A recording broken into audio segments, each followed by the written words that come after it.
what quite possibly could be the very last land update. This is the lower end where the pipe is. If you remember, I complained about this because the first crew just dumped rocks here and left it, and I had another crew come in and stack them nice and neat, and yeah, there's a little washed out area here, but nothing major.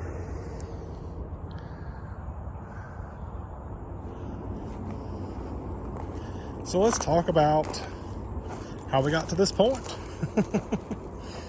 I bought this land almost 2 years ago from a contractor that I had planned on using to build the property. We had a plan for a house, and that kind of fell through, and then we went back and picked up another house plan that I liked, and then I was like, well, I have enough room, I could put a detached garage and, you know, all these other different things that I decided I could do really growing up down here.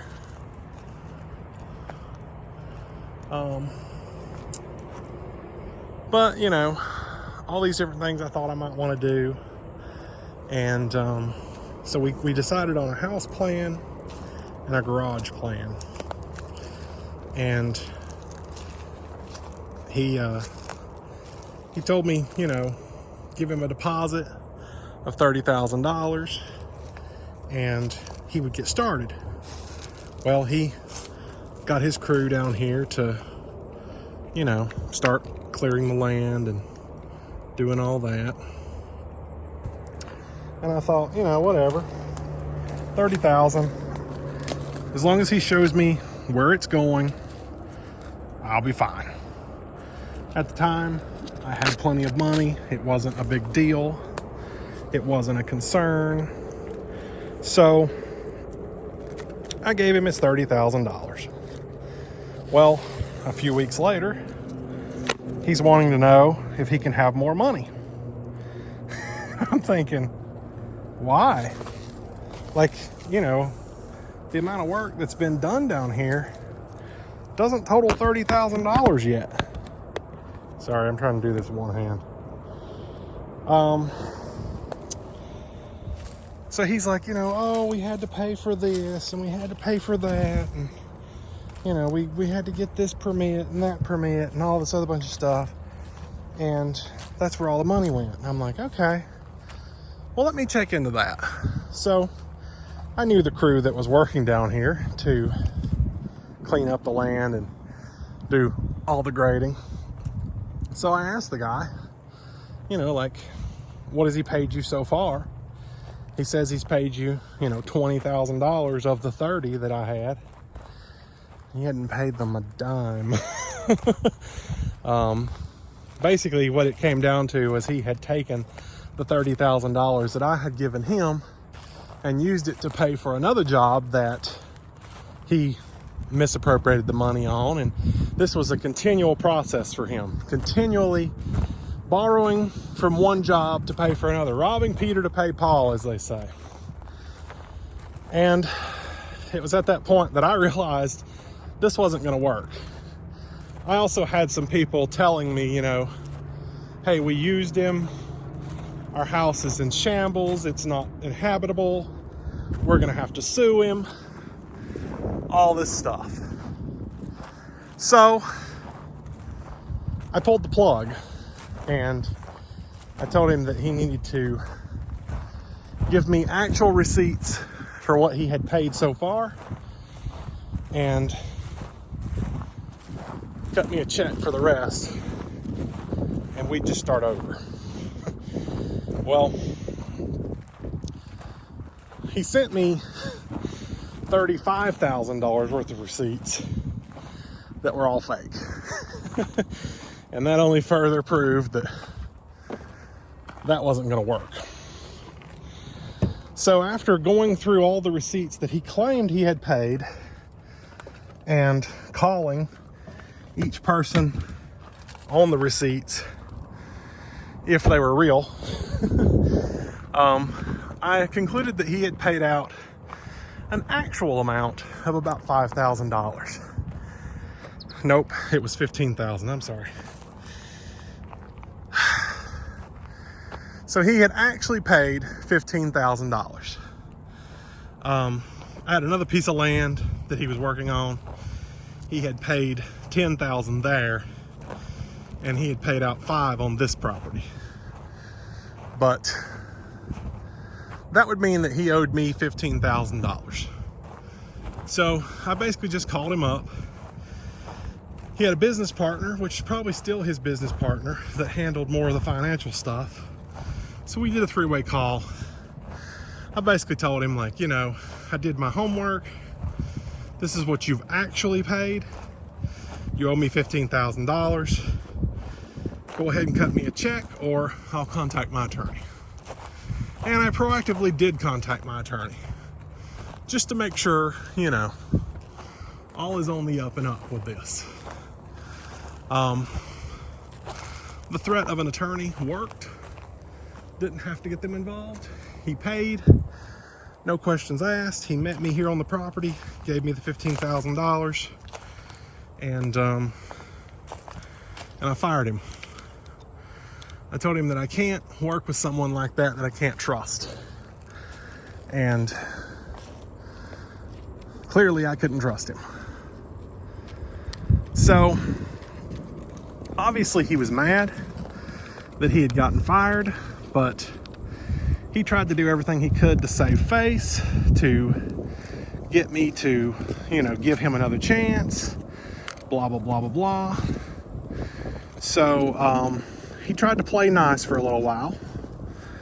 And when he realized that that wasn't going to work, he contacted the EPA. He's always in trouble with the EPA. All of his properties don't meet code, and he's always being investigated, and, you know, this doesn't work and this isn't right. You're gonna get fined for this, you know, stuff like that all the time. So, you know, he already had a pretty good conversation with the EPA because they're always after him. So I guess one of the inspectors, he just tipped him off and said, oh, go over there and check out this property. It's not up to code either. And honestly, there wasn't a whole lot wrong with my property. The issues were really around where the water drains. This here wasn't a ditch. It was flat, and the water would just sit right here. And it eventually caused most of this down in here to start eroding. And that was an issue. Not only for me, because it eroded, but because, or for the neighbors that it may erode onto. Not a good deal. So, of course, they sent me a nasty letter and said, you know, you have blah, blah, blah days to fix this. And if it's not fixed, we'll fine you $5,000 a day, and, you know, all that mess. I did the right thing. I hired a crew to come down here and fix the issues and be done once and for all. That way it was not a concern of, you know, does it still not meet code? And they came back and claimed that I hadn't done anything, that the problem still existed, and that I was going to be fine. And I was just like, the problems don't exist. If you actually came down here and looked, see, I have cameras everywhere. You're watching me take them down right now. Someone pulled in, parked about where I'm parked, and walked to the edge of the bank and then left. Eroding does stop overnight, but what's left of what had already eroded is still going to be there, obviously. We ended up having them re-level all of this. They cut a ditch all the way around to go out the side for a side discharge. We put more rocks down at the bottom to catch sediment. You know, everything they wanted us to do that they said we didn't do, which really annoyed me. After a month, they came back, did an inspection, and I never heard from them again. And I was like, great, we must have done what they wanted. We must be good. So, a few months went by, and they sent me a letter saying that I'm required to obtain a permit from the EPA for construction. Now, that doesn't sound right. I've not done a whole lot of properties and construction and, stuff like that. I'm pretty well aware that you have to get a permit from the county, which is called a building permit, which I did have. You have to get a septic and well permit, which I do have. You don't need an electrical permit because it falls under the building permit.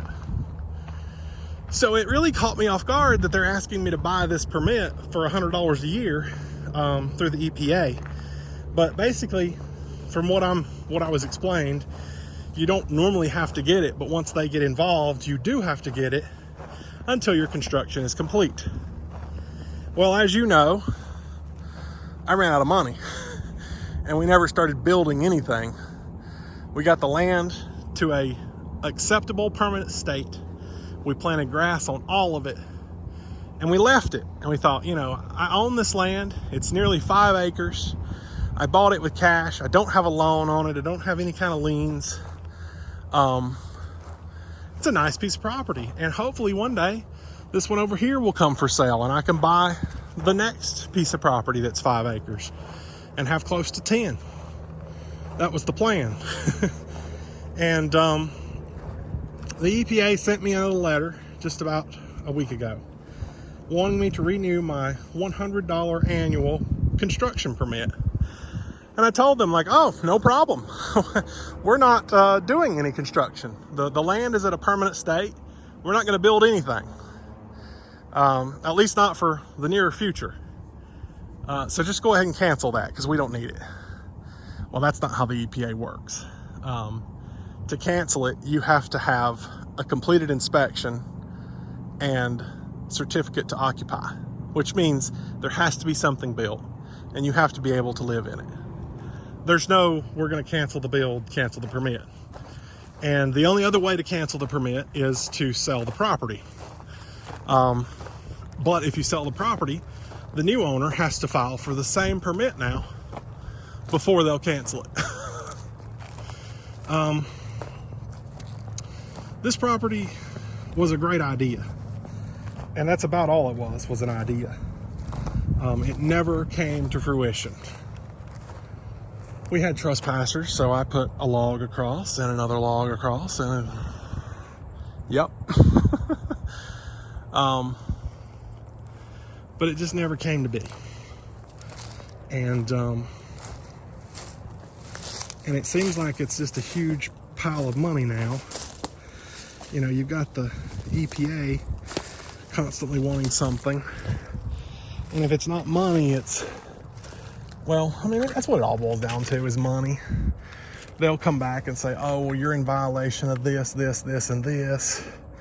We're going to need money for this and money for that. And if you don't, then money for this too. And, continual money process. So I bought the land for $50,000 and I paid the first crew $150,000 to do it wrong, really. It's like I said in the past, different companies, different crews do it different ways. The first crew was doing a rough grade, and the rough grade was just until you get the property built, and then they would come back and do a finish grade. And the rough grade that they did was not good enough for the EPA. I guess if the EPA weren't involved, it would have been fine, but they were. And so we needed a finish grade before we even started building. and then we can touch it up at the end when the building is done. So I ended up paying another company to come in and make it a finish grade for another $50,000. All in all, I've got $250,000 in this land, $250,000, and not a single piece of wood, concrete, or anything to show for it.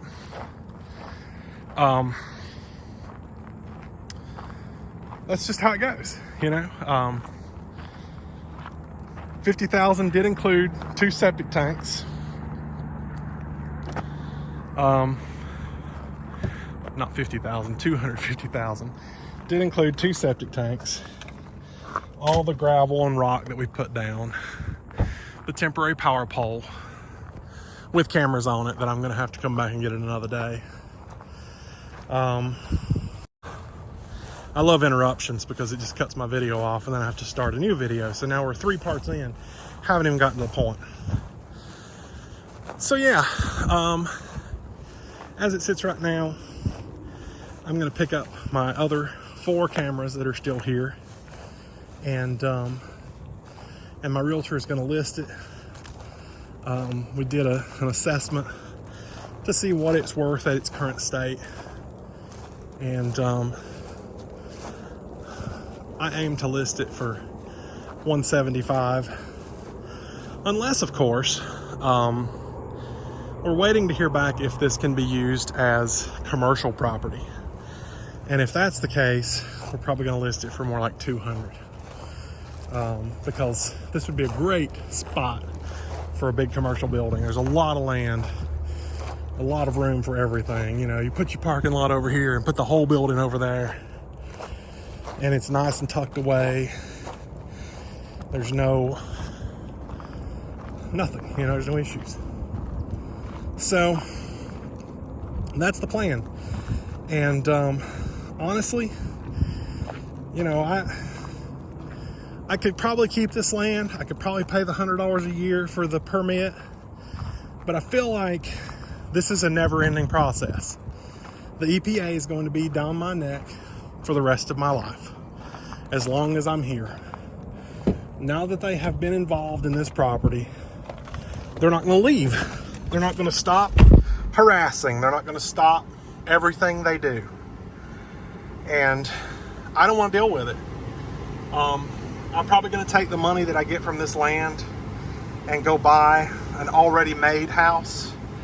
Hopefully a new construction, but an already made house within that price range. Right now, there's not anything within that price range, but the market is on an imminent crash. The way our country's going, the way our interest rates are going, it will crash. And when it crashes, no one's still going to buy because the interest rate's going to be so high, it won't make any sense. You know, you can buy a property right now for $400,000. You can wait a couple years and buy it for $200,000 at 50% interest. No one's going to do that. So yeah, I think we're on an imminent crash. I jokingly said yesterday that I'm going to go vote for Joe Biden just so that it does crash, because we're on the right track. He's done a really good job at that. He put us on the right track for a market crash. So yeah, that's the plan. I'm just going to get the money, put it in savings, and sit there until I find the perfect place at the perfect price. Somewhere between $150,000 and $200,000 is my expectation for a new house. And I may not get everything I'm looking for. I definitely won't get 5 acres of land like I had here. But, you know, live within your means. Do what you can afford. And I think this is a more realistic goal, because this property here is a lost cause. I don't want to build a house and then move down here and the EPA continue threatening their fines and continue, well, you need to do this. And I know you bought the land, but you got to do it while we say, or we're going to fine you. You know, like, no, I'm not doing all that. So yeah, property's for sale. But if you watch this video, you probably aren't interested. Just saying. We haven't listed it just yet. We're waiting to hear back if it can be used as commercial or not. But if it can, cha-ching. And if not, who cares? You know, 175 is good, and it's a good starting point for a new house. So, all right, see you guys later.